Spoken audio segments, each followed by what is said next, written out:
नमस्कार दोस्तों, आप सभी को पता है कि मुख्य परीक्षा के लिए आंसर राइटिंग की सीरीज़ चल रही है और यह सीरीज़ लगातार 100 दिनों तक चलेगी।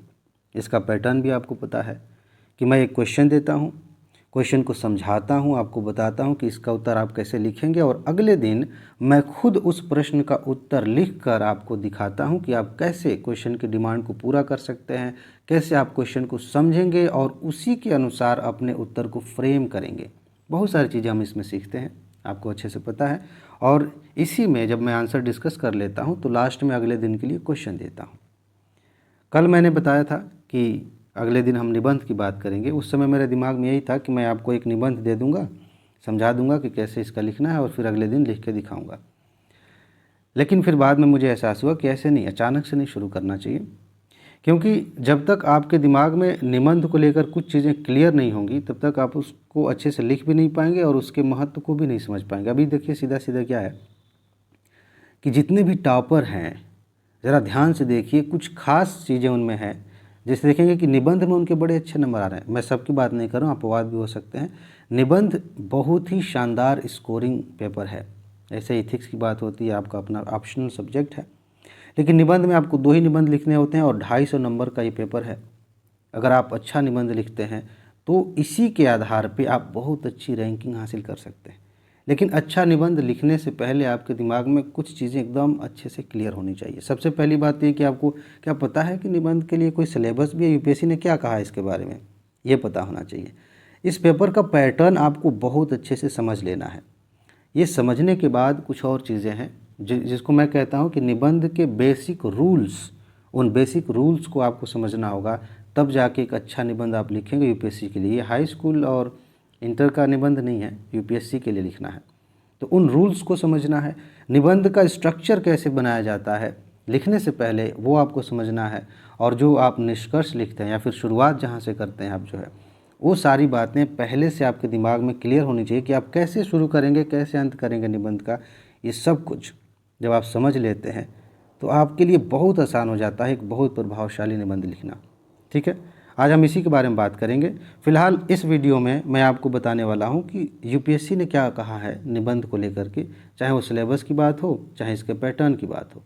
चलिए मैं आपको एक एक करके समझाता हूं, ये बहुत ज़रूरी है। जब आप इसको समझ लेंगे आपका रास्ता बहुत ज़्यादा आसान हो जाएगा। चलिए मैं दिखाता हूँ। हाँ, तो ये है निबंध का सिलेबस। जब आप मेंस देने जाते हैं तो पहला पेपर, पहले दिन का जो पेपर होता है वो एसए का होता है और उस दिन एक ही पेपर होता है। मतलब ध्यान से आप देखें शेड्यूल जो है, तो अभी तो फ़िलहाल यूपीएससी नहीं बताती, जिनको मेंस देना होता है उनके एडमिट कार्ड में होता है। तो एक दिन में सामान्यतः 2 पेपर होते हैं 3-3 घंटे के। लेकिन जो पहला दिन होता है उस दिन एसए का पेपर होता है, एक ही पेपर होता है, दोपहर के बाद आप घर आ जाएंगे। ठीक है, तो ये चीज़ आप जान गए। अब जिन्होंने पहली बार ये सिलेबस देखा है उन्हें हंसी भी आ सकती है और अचरज भी हो सकता है कि ये क्या है। बस 2 लाइनें लिखी हुई हैं, 3 लाइनें हैं बेसिकली, इतने में हो गया निबंध। लेकिन जो लोग इसे समझ लें ना, इन 3 लाइनों को जिन्होंने समझ लिया वो कमाल कर सकते हैं। ध्यान से समझिए कि यूपीएससी निबंध के बारे में क्या कह रही है। अब ये है, मैं क्वेश्चन दिखाऊंगा 2021 का, तब आपको और चीज़ें क्लियर हो जाएंगी। साफ साफ लिखा क्या है कि उम्मीदवार को विविध विषयों पर निबंध लिखना होगा, यानी कि अलग अलग विषयों से संबंधित टॉपिक्स आपको दे दिए जाएंगे। लाइनें दी गई रहती हैं कि आप इस पे लिखिए। जैसे मान लीजिए कोई एक लाइन दे दी गई, उसी में सेक्शन ए और बी 2 होते हैं, तो अलग अलग टॉपिक, अलग अलग लाइनें दी गई हैं और उस पर आपको निबंध लिखना है। अलग अलग विषय हो सकते हैं, हिस्ट्री, ज्योग्राफी, सोसाइटी और कुछ फिलोसफिकल टाइप के, अभी हम देखेंगे। आगे देखिए, मज़ेदार चीज़ ये यहाँ से शुरू होती है।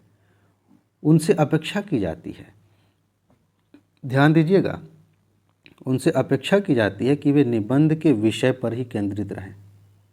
This is the most important line. निबंध लंबा लिखना होता है, अभी मैं बताऊंगा वर्ड लिमिट की। ऐसा अक्सर होता है कि लोग भटक जाते हैं, शुरुआत तो करते हैं ठीक, हो सकता है उसी बिंदु से, लेकिन 2-3 पैराग्राफ लिखने के बाद निबंध कहाँ गया, हम कहाँ गए, समझ में नहीं आता।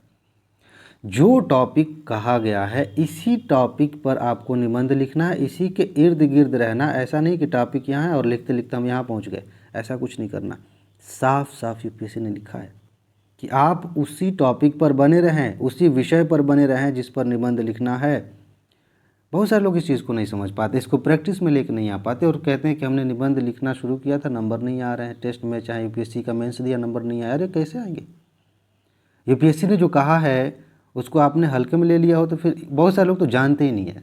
सीरियसली बहुत सारे लोगों को पता ही नहीं है कि निबंध का भी कोई सिलेबस है या उसके बारे में यूपीएससी ने कोई बात की है। तो आप विषय पर ही केंद्रित रहें तथा अपने विचारों को सुनियोजित रूप से व्यक्त करें। आपके विचार ही तो जानने हैं, यहाँ पे तथ्य नहीं जानने, आपके विचार, आपकी सोच उस टॉपिक से रिलेटेड जानना है। यूपीएससी इससे भी आपकी पर्सनालिटी का अंदाज़ा लगा लेती है। तो अपने विचारों को सुनियोजित रूप से व्यक्त करें। ये मैं आपको बताऊंगा कि कैसे आप इसकी कला सीख सकते हैं बहुत शानदार तरीके से, और संक्षेप में लिखें। अब आप सोचिए, कई लोगों के दिमाग में आ सकता है कि यार 1000 से 1200 या ऐसे कुछ अभी भी देखते हैं, मतलब अपर लिमिट 1200 शब्द की है, इतना भी लिखना होता है और लिखा है संक्षेप में भी लिखें। जी हाँ, संक्षेप में लिखने का मतलब ये है कि आप जिस भी पक्ष को पकड़ रहे हैं, जैसे टॉपिक ये है, ठीक है, इसका एक एंगल अभी आप लिख रहे हैं, तो उस पक्ष पे बात करते समय आप जितना संक्षिप्त हो सके उतना संक्षिप्त में समझा दीजिए। समझ रहे हैं ना ये चीज़? एक मिनट रुकिए ज़रा।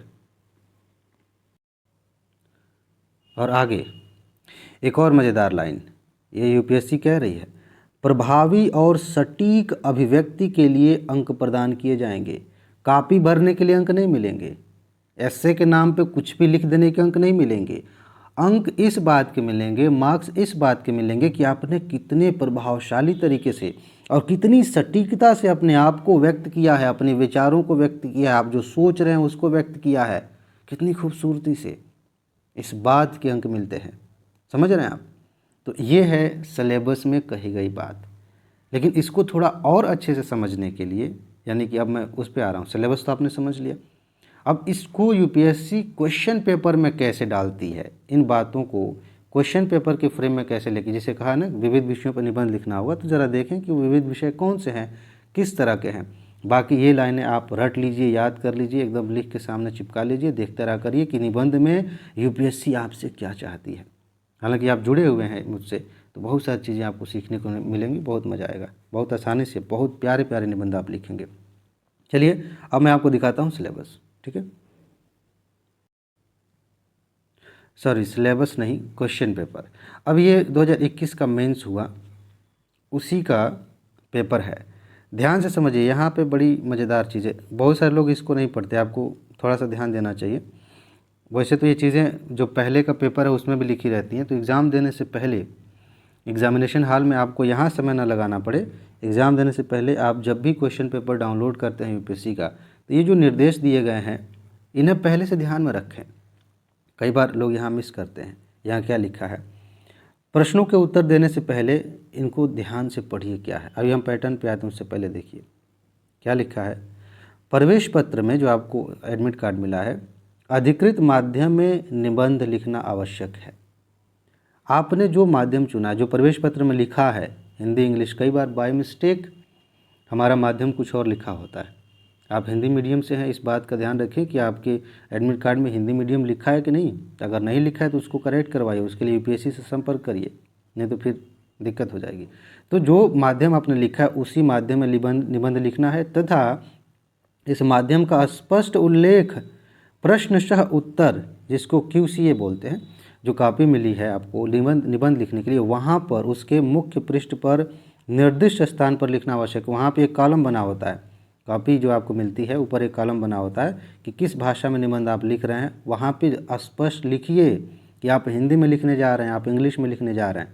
समझ रहे हैं ना? इसको अगर आपने मिस कर दिया, ये कॉलम मिस कर दिया, तो आपको नेगेटिव मार्किंग का सामना करना पड़ सकता है और कभी कभी उससे भी ज़्यादा नुकसान हो सकता है। तो जिस भाषा में आप निबंध लिखने जा रहे हैं उसका उल्लेख यहाँ करिए और उसी भाषा में आप लिखिए। यहाँ मतलब जो कॉलम बना होगा कॉपी में वहाँ।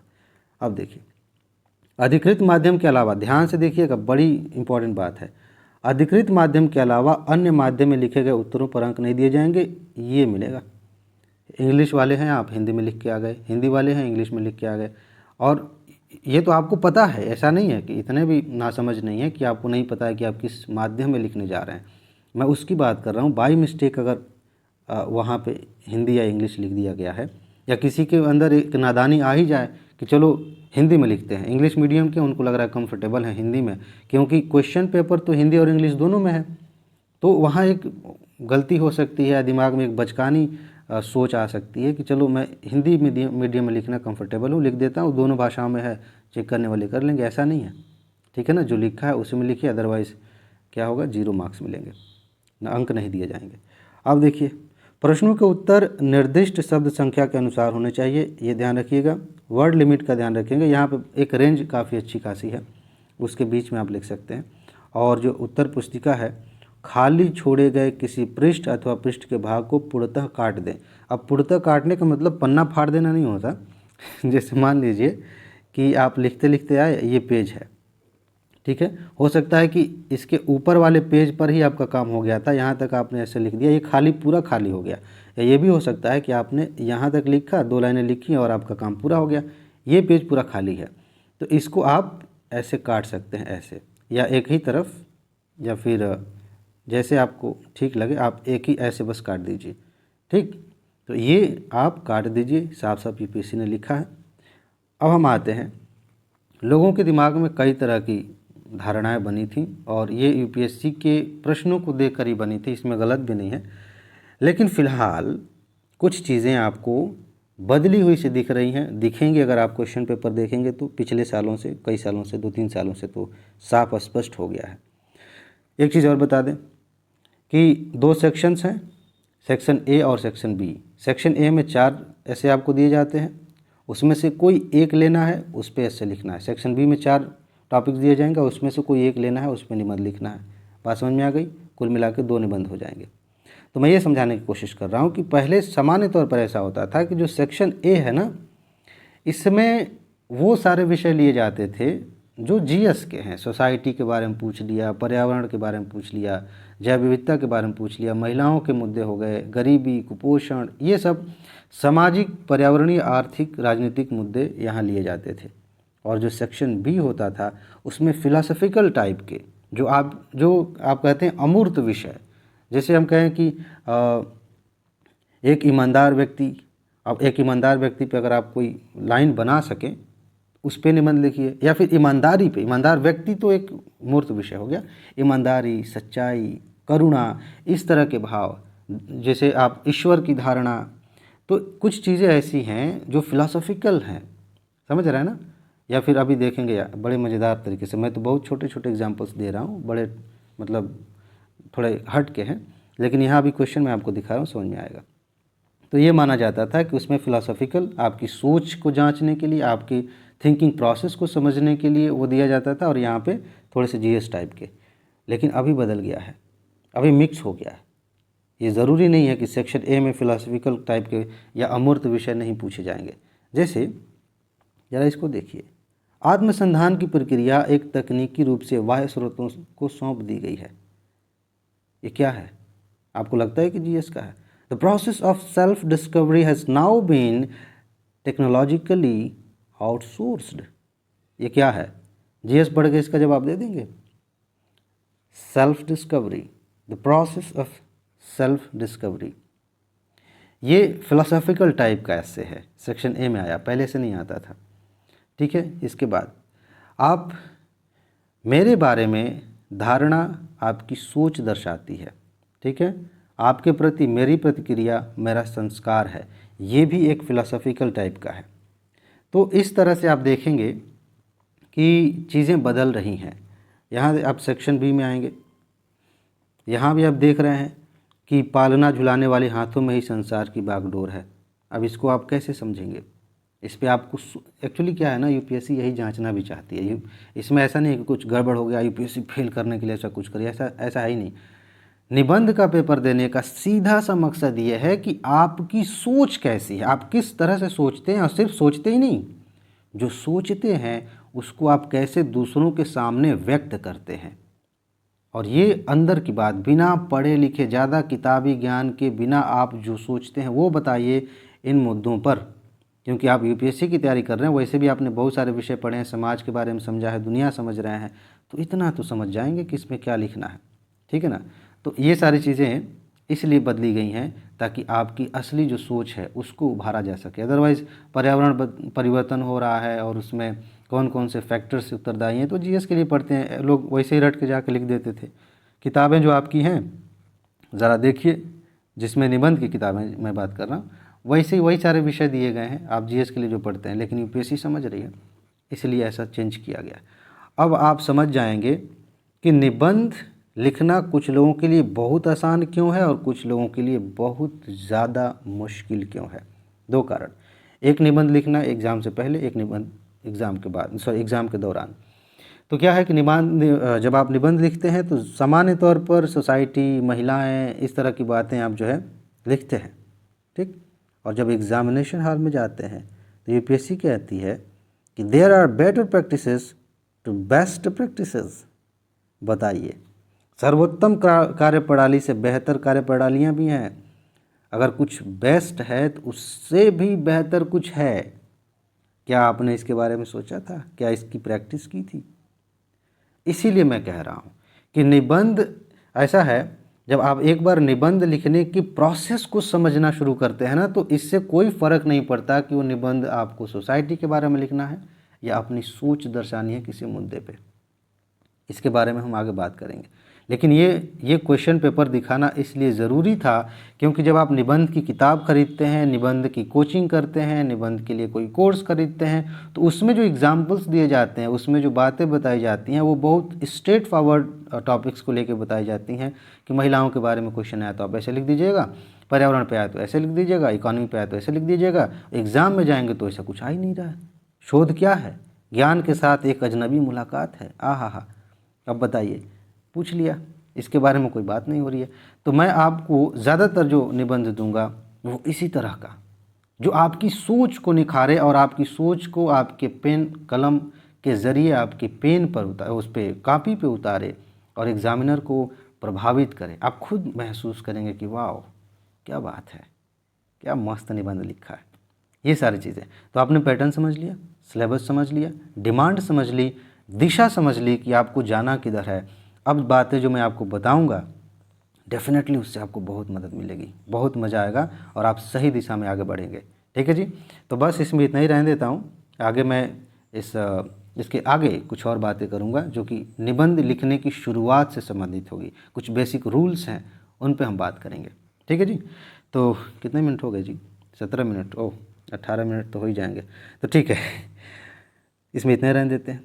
अपना ख्याल रखिए, खुश रहिए, मस्त रहिए, मुस्कुराते रहिए, जल्दी से सफल होइए और ज़िंदगी को एंजॉय करिए। आगे मिलते हैं। नमस्कार।